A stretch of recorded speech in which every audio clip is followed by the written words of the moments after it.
Matt Tait has covered KU for a long, long time. Wave the wheat, covering KU athletics. He joins us on 365 Sports with Paul Craig. I'm David Smoak. Matt, thank you very much. Who came up with that name? You know what? That's a good question. So the president of the company is a KU graduate, and I've been with him since May. And we launched the site in July, right before Big 12 Media Day. So, nice. I have to think the president of the company, being a KU guy, had to be his idea. When I first heard it, I was kind of like, I don't know. I live in Lawrence, and I've lived here for 150 years, so I've heard it so many times. But then it kind of grew on me, and it rings a little bit, and it's obviously very recognizable for KU fans and all that. So yep. I'm good with it. It works. All right, so KU, I saw the video, the big scoreboard being taken down. They're going through the renovation. They're going to play games at Arrowhead and elsewhere. What was and we'll get to KU basketball, but what was the reaction to KU's schedule when it came out yesterday?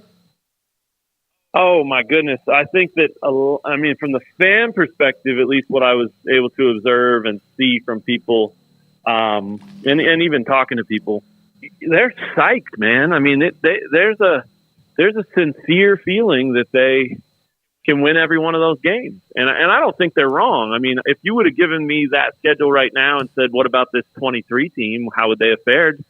I just said they could have won every one of those games. Now, it doesn't mean they would have. But when's the last time we looked at a KU schedule and even thought that without getting laughed out of the room, So they avoid Utah, they avoid Arizona, they avoid Oklahoma State. That doesn't mean they avoid everybody, and there's obviously some tough games on there. At K-State, certainly going to be tough, and who knows about a couple of the others. Arizona State, we don't know what they are. They don't know what they are. But just first glance, it looks like a schedule that, they can negotiate in a favorable way and continue the momentum that they've built. Does that mean they're going to win 8 or 9 games again? I don't know, but it certainly seems like it's in play. They have the tightest window between bye weeks, where everybody else has 3-4 games between the byes. They only have the 2. How much do you think that will kind of affect this season, especially given the fact that you've got a quarterback in Jalen Daniels who his health has not been immaculate over this time? Yeah, no, that's a good question, and I actually didn't look at that. I noticed when the 2 bye weeks are, because you can kind of try to think about a vacation on those bye weeks too if you're me. So they jump out at me every time. But I didn't think about the proximity to each other. So, it's important. And I think one of them is November 12th. Is that right? November? October 12th that's right. And November 2nd. Okay, there you go. So I think any team would love to have one in November there. You kind of get a chance to gear up for the stretch run after that and get your guys a little extra rest, a chance to get healthy if anybody's, dealing with whatever. And by November, they all will be, on some level. So I do think that that's a nice placement of that second one. And I'll tell you, the first thing is Lance Leipold's the last guy in the world that's going to say, we rather this or we rather that, or it'd be better if this, or, he just laughs at that stuff. And he says, we'll take the buys when they tell us to take the buys. We'll play the games when they tell us to play them. We'll go where they tell us to go, and we'll play who they tell us to play. And that's Lance Leipold, and that's why it's working at Kansas. That's not to say Charlie Weiss or David Beatty or Les Miles or whoever, whined about that stuff either. But, there was so much attention to things that needed to be done through all that stuff because they were still trying to build this culture, and the culture changed so quickly because they were changing coaches so quickly and all of that, and in 3 years, this guy's built a culture that feels like it's been here for 15, 20 years. And so he's the kind of coach that can get away with that. We don't worry about who or where or when or any of that. Let's just go play and we'll be ready. And that's why he's successful. That's why he's been good wherever he's been. And that's why they love having him here, because he gives Kansas a legitimate program and a legitimate shot. It's incredible what he's done in such a short period of time. And, Matt, we know how the pecking order is in college athletics. There are jobs bigger than others, and that's how it works. And here in Waco, we've seen at least 3 head coaches who at one point in time were rumored for massive jobs. What was it like going through the carousel? Was there ever great concern on the part of Kansas fans that, hey, oh, man, the Michigan job's now open or this job's open? Or did it feel like all along that wasn't something to have to worry too much about? Oh, no, the fans were freaking, man. They were definitely freaking out. And, you know, that's as much a testament to who Lance is and what he's done to begin with, right? Because some of these coaches that we just mentioned, they couldn't get rid of fast enough. And so the fact that they want him to stick around and we're worried about him maybe leaving is really telling, and it made sense. I never thought he would go to Washington. That was the one they were most scared of, because that's you know, there were some reports out there that he was one of 2 finalists and things of that nature, and you know, it was a scary day for them. But I don't think it was close, to be honest. And I think KU, you know, KU knows they want to keep him, and KU knows what he means to this place, and so they've been really good to him in a very short period of time. He's had a couple of new contracts, a couple of raises. They knocked down their stadium, as you mentioned, and they're building one that he's got his fingerprints all over, and is going to be able to recruit to and put teams in and play in. And I mean, he's just totally changed this football culture here. And you know, he deserves a lot of the credit for it, but so does the administration. Travis Goff has been a rock star athletic director.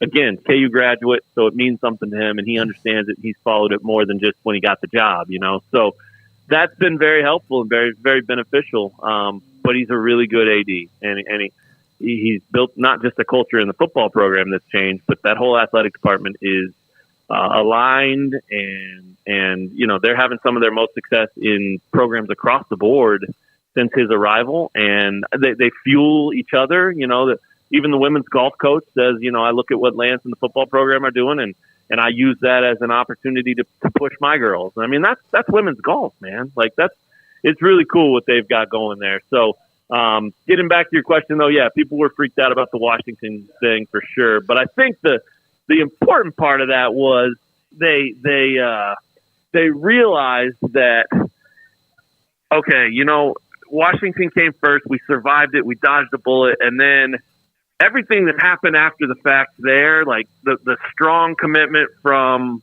Lance and him saying, you know, I'm here, and the administration feeling good about it. When Michigan came open, they weren't worried. You know, if Michigan had come first, it might have been a totally different situation, but it wasn't.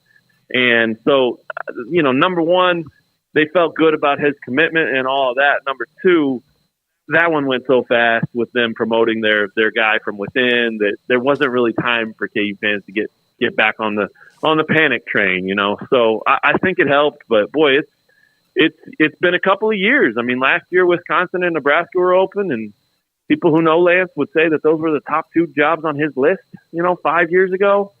They dodged those, and now they dodged these 2. And so I think he's here to stay, man. I think he's going to be the Kansas coach until he's done coaching. And you know, that's a really, really important thing. And obviously everyone around here is very excited about it.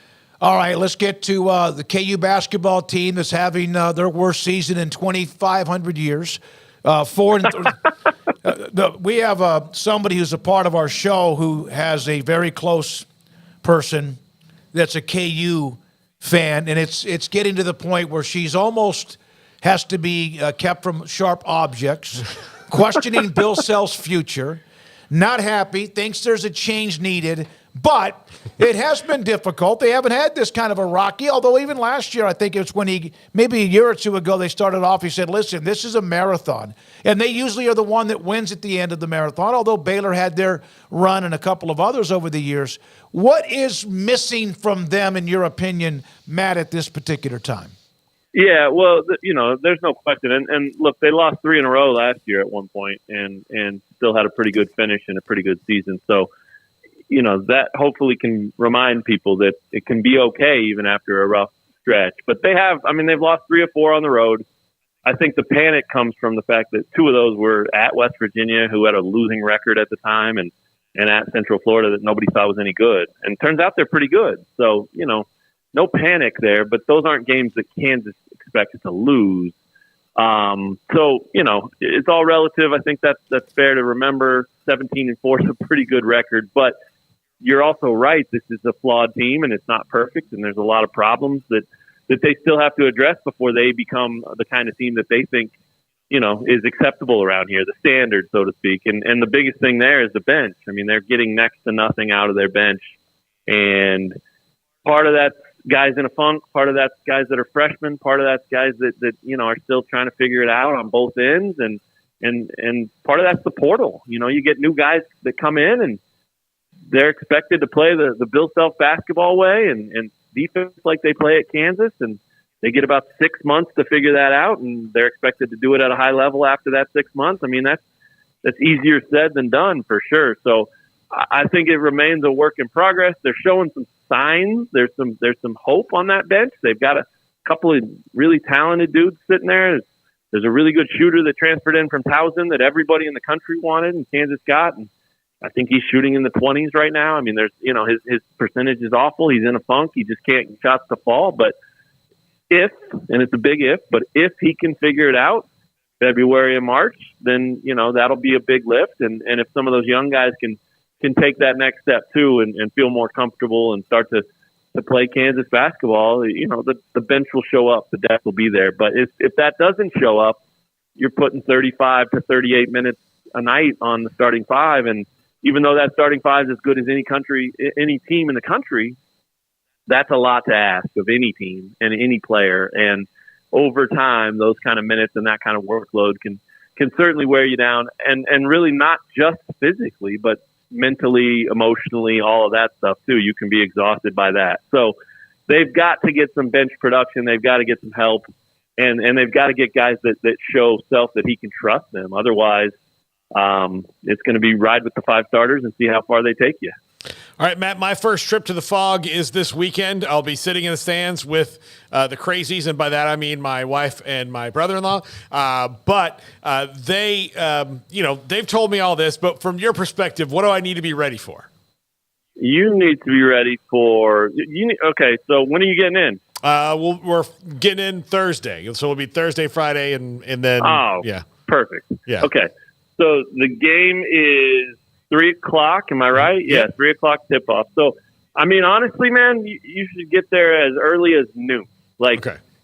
Go give yourself time, be ready. And that's, it's going to be loud. I don't know how your ears are and all that. Bring earplugs if it's a thing. It'll get loud. It'll be as good as it's been in a long time, because not only is it a big game, but the fans will this team to success. And it doesn't mean they'll win, but they'll do their part, and it gets loud in there. So be ready for that. But also, you want to be ready to give yourself time to really enjoy it. I mean, there's so much to look at around the facility. There's there's a Hall of Fame, there's history, there's nooks and crannies that you should go just look at and think about. Good God, Wilt Chamberlain played in here, Fog Allen coached in here. I mean, there's so much of that if you find yourself rushed, you'll really regret it, and you'll want to come back, and you want to come back the next week. So give yourself the time, be ready to really soak in the experience, not just of the game, but just being in the building and everything you can see and learn and experience, because it really is a phenomenal place. It's part Hall of Fame, part basketball arena,